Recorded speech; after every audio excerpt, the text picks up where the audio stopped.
Hindi cinema के बीते हुए दिनों में लौटने के लिए इस चैनल को सब्सक्राइब करें और बेल आइकन भी जरूर दबाएं ताकि प्रत्येक नए वीडियो के नोटिफिकेशन आप तक पहुंचते रहें। पुस्तक बीते हुए दिन पार्ट 1 हिंदी और इंग्लिश और पार्ट 2 हिंदी का विमोचन दिनांक 24 अक्टूबर को अपने दौर की सुपरस्टार आशा पारेख जी, प्रोड्यूसर डायरेक्टर सुभाष घई जी और अभिनेता पंकज त्रिपाठी के हाथों हुआ। ऑनलाइन उपलब्ध इस पुस्तक को मंगाने से संबंधित सभी लिंक्स इस वीडियो के साथ डिस्क्रिप्शन में दिए गए हैं। धन्यवाद। नमस्कार, मैं शिशिर कृष्ण शर्मा बीते हुए दिन में आपका स्वागत करता हूं। आज बात बीते दौर की जानी मानी अभिनेत्री सोनिया साहनी की, आईएस जौहर की खोज और जौहर महमूद सीरीज की फिल्मों की हीरोइन। सोनिया जी से पहली बार मैं सहारा समय साप्ताहिक के अपने कॉलम क्या भूलूं क्या याद करूं के लिए मिला था। उनका ये इंटरव्यू मैंने अंधेरी पश्चिम के लोखंडवाला कॉम्प्लेक्स स्थित ग्रीन एकर्स के उनके फ्लैट में सितंबर 2003 के आखिरी हफ्ते में किया था। सोनिया जी के पिता लाहौर के और मां पेशावर की रहने वाली थी। पिता माइनिंग इंजीनियर थे जिन्होंने पाकिस्तान के मशहूर हिल स्टेशन मरी की पहाड़ियों में सरकार के लिए नीलम पत्थर की खदानों की खोज की थी। सोनिया जी बताती हैं, हम लोग सिख खानदान से थे लेकिन मेरे माता पिता ने ईसाई धर्म अपना लिया था। पिताजी काम के सिलसिले में कश्मीर आते जाते रहते थे। कश्मीर उन्हें इतना पसंद था कि कुछ समय बाद वो परिवार समेत श्रीनगर आकर बस गए थे। मेरा जन्म 31 अगस्त 1946 को श्रीनगर में हुआ था। 7 बहनों और 2 भाइयों में मैं सबसे छोटी थी। सोनिया जी के पिता ने अपने सभी भाइयों को भी कश्मीर बुला लिया था जहां वो पुलवामा में बस गए थे। सोनिया जी के अनुसार पुलवामा में आज भी उनके चाचा ताऊ की काफी जमीनें हैं। सोनिया जी की मां श्रीनगर के जाने माने टाइंडेल बिस्को स्कूल के प्राइमरी सेक्शन की हेड मिस्ट्रेस थी। इस स्कूल में कश्मीर के तमाम बड़े घरानों के बच्चे पढ़ते थे। सोनिया जी की पढ़ाई लिखाई श्रीनगर के गवर्नमेंट गर्ल्स स्कूल में हुई थी। अभिनय का शौक उन्हें बचपन से ही था। स्कूल के नाटकों के अलावा श्रीनगर रेडियो के टॉक शोज में भी वो बतौर अनाउंसर और एंकर हिस्सा लेती रहती थी। सोनिया जी श्रीनगर के एक ड्रामा ग्रुप से भी जुड़ी हुई थी। इस ग्रुप ने मशहूर रूसी नॉवेल माय अंकल्स ड्रीम पर हिंदी उर्दू में खाला जान का ख्वाब के नाम से एक नाटक तैयार किया। उन दिनों मशहूर प्रोड्यूसर डायरेक्टर एक्टर आईएस जौहर किसी शूटिंग के सिलसिले में श्रीनगर आए हुए थे।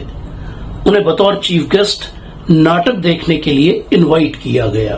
सोनिया जी बताती हैं, जौहर साहब मेरे अभिनय से इतने प्रभावित हुए कि उन्होंने मुझे मुंबई आकर मिलने को कहा। ये साल 1965 की बात है। मैं उन दिनों 12वीं में पढ़ रही थी, सो इम्तिहान देते ही मुंबई चली आई।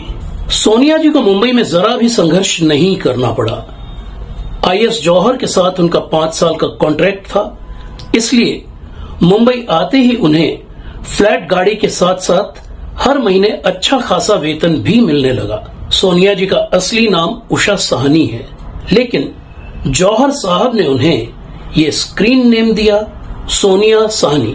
उन 5 सालों में सोनिया जी ने जौहर और जौहर महमूद के टाइटल वाली सभी फिल्मों में मेन लीड रोल किया। उनके डेब्यू फिल्म 1965 की जौहर महमूद इन गोवा थी, जिसके बाद उन्होंने 1966 की जौहर इन कश्मीर, 1967 की जौहर इन बॉम्बे और मेरा नाम जौहर और 1971 की जौहर महमूद इन हांगकांग की। सोनिया जी बताती हैं, उस दौरान मैंने 1966 की अक्लमंद, 1969 की रात के अंधेरे में और बंदिश के अलावा एक अंग्रेजी फिल्म माया भी की जो 1966 में रिलीज हुई थी। ये सभी फिल्में बाहर के बैनर की थीं और उन सभी का कॉन्ट्रैक्ट मेरी जगह जौहर फिल्म्स के साथ हुआ था। फिल्म बंदिश में सोनिया जी के हीरो शैलेंद्र थे, जिनका असली नाम प्रद्युमन सिंह है।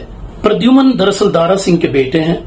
उनका जन्म साल 1945 में दारा सिंह की पहली शादी से हुआ था। वो फिल्म आंखें और गंगा तेरा पानी अमृत में भी नजर आए थे।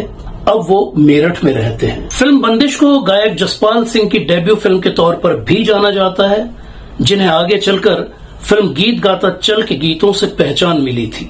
फिल्म बंदिश का निर्माण खासतौर से जसपाल सिंह जी को लॉन्च करने के लिए उनके जीजा जसबीर सिंह खुराना ने किया था। इस फिल्म में जसपाल सिंह जी ने उषा खन्ना के संगीत में अपने सिंगिंग करियर का पहला गीत देखो लोगो ये कैसा जमाना, संभालो संभालो, हुआ मैं दीवाना गाया था।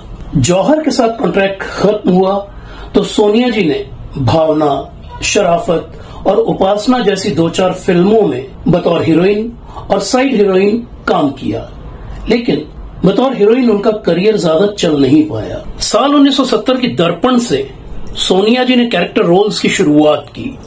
वो कहती हैं, करियर के इस दूसरे दौर में मैंने कॉमेडी, निगेटिव, चाची, ताई, मौसी, माँ जैसे हर तरह के रोल्स किए, लेकिन बैनर का हमेशा ख्याल रखा। इस दौर में मैंने बॉबी, 36 घंटे, हलचल, चाचा भतीजा, बुलेट, बुढ़ा मिल गया, मालिक, जंगल में मंगल, साजिश और कसौटी जैसी बड़े बजट की कई फिल्में की। बॉबी में मैंने ऋषि कपूर की ग्लैमरस और मॉड माँ का रोल करके फिल्मी माँ की अब तक चली आ रही सीधी सादी घरेलू औरत की इमेज को तोड़ा था। सोनिया जी की शादी साल 1976 में गुजरात की पालीताना रियासत के महाराजा शिवेंद्र सिंह से हुई। शिवेंद्र सिंह तलाकशुदा थे और पहली शादी से उनका एक बेटा भी था। शिवेंद्र सिंह से सोनिया जी का परिचय अपने मित्र और मुंह बोले भाई विजय के जरिए हुआ था। ये परिचय दोस्ती में और फिर जल्द ही प्यार में बदला और फिर 2 साल की कोर्टशिप के बाद उन्होंने शादी कर ली थी। शादी के बाद घर गृहस्थी संभालने के साथ ही सोनिया जी फिल्में भी करती रहीं। वो कहती हैं, जिंदगी सुख शांति से बीत रही थी कि अचानक ही मेरे पति बीमार पड़े और लंबी बीमारी के बाद 28 जून 1990 को उनका निधन हो गया। मैंने बहुत मुश्किल से खुद को संभाला। बेटे और बेटी की सलाह पर मैंने खालीपन को दूर करने के लिए खुद को एक बार फिर से अभिनय के लिए तैयार किया। अभिनय के इस तीसरे दौर में मेरा रुख छोटे पर्दे की तरफ हुआ। इस दौर में सोनिया जी ने जमीन आसमान, स्वाभिमान, अर्धांगिनी, कुसुम जैसे कई सीरियल्स किए। इसके अलावा वो कई सालों तक cine and TV artist association CINTAA की मैनेजिंग कमेटी की सदस्य भी रहीं। सहारा समय के इंटरव्यू के बाद भी सोनिया जी से सिंटा ऑफिस और सिंटा की सालाना मीटिंगों में मेरी कभी कभार मुलाकात होती रही। एक आध बार फोन पर भी बात हुई और फिर करीब 4 साल पहले अपडेट्स के लिए एक बार फिर से मैं उनके घर पर था। उन दिनों वो टीवी शो संतोषी माँ में दादी का रोल कर रही थी। सोनिया साहनी जी के बेटे और बेटी दोनों ही की शादी हो चुकी है और सोनिया जी अब दादी नानी भी बन चुकी हैं। उनके बेटे केतन एक होटेलियर और सफल बिजनेसमैन हैं। बेटी किरण और उनके पति विशाल गांधी दोनों ही इंडिगो में पायलट हैं। तो ये थी कहानी बीते दौर की जानी मानी अभिनेत्री सोनिया साहनी की। सोनिया जी के डिटेल्ड इंटरव्यू का ब्लॉग बीते हुए दिन का लिंक इस वीडियो के साथ डिस्क्रिप्शन में दिया गया है। और अब बात हमारे अगले एपिसोड यानी एपिसोड नंबर 113 की, जिसमें होंगे बीते दौर के मशहूर संगीतकार रवि यानी रविशंकर शर्मा।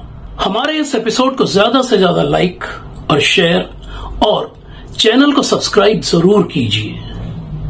आपसे एक और निवेदन, अपने कमेंट्स में अपने नाम के साथ अपने शहर का नाम जरूर लिखें। हम मिलते रहेंगे इसी तरह बीते दौर की भूली बिसरी फिल्मी हस्तियों, भूले बिसरे किस्से कहानियों को लेकर। अभी के लिए आज्ञा दीजिए। नमस्कार। जय श्री राम।